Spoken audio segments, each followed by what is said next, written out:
Episode 7. The unexpected reunion. Jack was driving down the highway in the late morning light.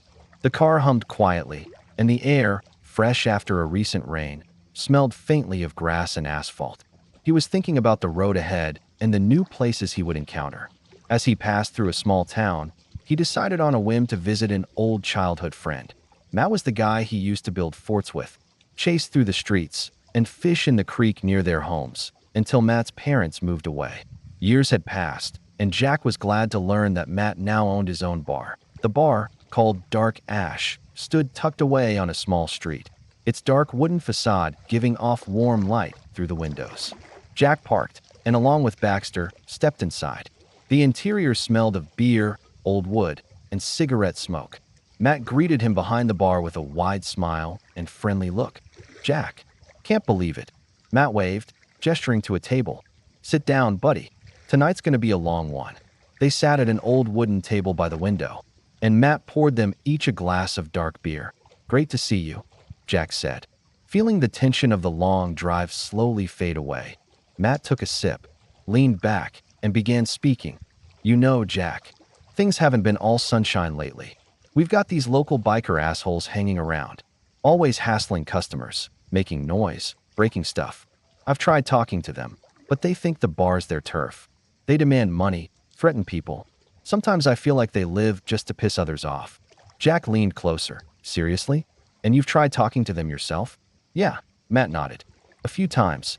Every time it ended with threats and sneaky laughs. They even said that if I don't pay their tax, they'll find a way to wreck my bar or scare my customers." From across the room came laughter, and Jack noticed a group of biker assholes had just walked in.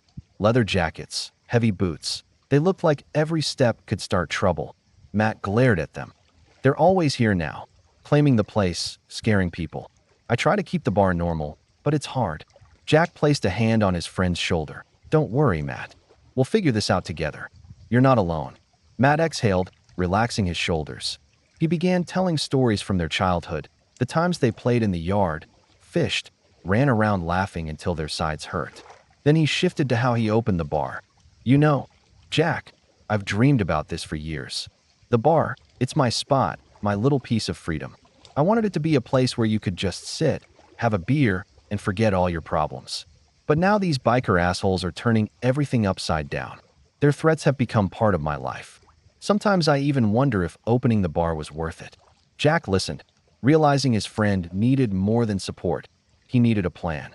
They discussed options: beef up security, contact the local police, or negotiate with the gang leader to leave the bar alone. "I don't want you giving up, Matt," Jack said. "We'll figure something out. You're not facing this alone." Matt nodded, gratitude shining in his eyes. They continued talking, laughing about old adventures, drinking beer, until evening turned into night. Jack realized he hadn't come just to see an old friend. He was there to help restore peace in Matt's world. The dark ash bar slowly filled with the thick smell of beer and smoke. The biker assholes were sitting at tables, thumping heavy boots, tossing empty beer cans. Every step they took felt like a threat. "Hey, Matt," laughed the bald one. "Your buddy came by? Maybe we want some more beer too." Matt clenched his fists. "Keep your fucking hands to yourselves. I'm ready if I need to be." Jack stood, looking around. The bar's patrons, mostly Matt's old friends, started moving, ready to intervene. "Listen up, you assholes," Jack said, calm but loud. "You've been pushing your luck here for too long. One wrong move, and you'll regret it." One of the bikers leaned toward Jack. "And what are you going to do, kid? Want us to tear you apart?" Jack said nothing, just nodded. Then everything exploded. The bikers lunged forward, but the bar's patrons didn't give them an inch. Table legs flew, glasses shattered, and the sound of breaking bottles echoed off the wooden walls. Matt swung a chair, and Jack grabbed a burly bald biker by his leather jacket, shoving him away from the bar. "You little fuckers thought you could run this place?" Jack shouted, taking a hit to his shoulder. The fight turned into pure chaos. Patrons jumped in to defend the bar, old Bob swinging a wooden stick, a younger guy throwing empty bottles, and Baxter leaping between biker legs, barking and snapping. "Shit, they really came to fuck shit up," Matt yelled, shoving a cocky bastard away from the register. Laughter, cursing, and thuds of fists blended into a wild symphony. Jack took a punch to the cheek, but felt a surge of adrenaline. He squared up to the gang leader, the bald, heavy-set guy. "Enough, motherfucker," Jack spat on the floor. "You and your fuckers aren't terrorizing Matt or his customers anymore." The bald one glanced at his gang. The heavy boots stopped, and the room fell silent. "Fine," he said. "We'll leave it alone. You can have a couple of tables, the pool table, and a beer each." Matt exhaled, slightly stunned. "Fuck, Jack, you really saved me. I thought they'd kill me here." "It's simple, Matt," Jack grinned. "If you want to work in peace, you gotta show who's really in charge." The bar calmed down.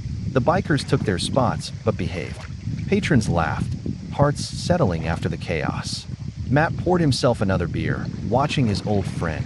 "You know, Jack, I thought I'd never get out of this shit alive," Matt said, sipping his beer. "Now, finally, I can run my bar. And remember, assholes," Jack nodded at the bikers. "Any fuck up, and I'm back." Matt smiled, grateful and a little awestruck. Real brother. "Jack, thanks for coming through." Jack felt he had done more than protect the bar. He helped his friend reclaim his space and peace. Dark Ash finally became the safe place it was meant to be. Jack stayed in the small town for a couple more days. He helped Matt around the bar, chatted with patrons, laughed at local stories, and even rode a few bikes with new friends. The atmosphere gradually relaxed. People saw Matt wasn't alone anymore. He had support. When it was time to leave, Jack got into his car, Baxter closing his eyes in the back seat. The small town disappeared behind them, quiet, alive, and free of fear. "Well, buddy," Jack said, looking in the rearview mirror. New adventures await. The road stretched ahead, morning light reflecting off the asphalt. And Jack knew, ahead were new people, new challenges, and new discoveries. He pressed the gas, feeling freedom take hold of him once again.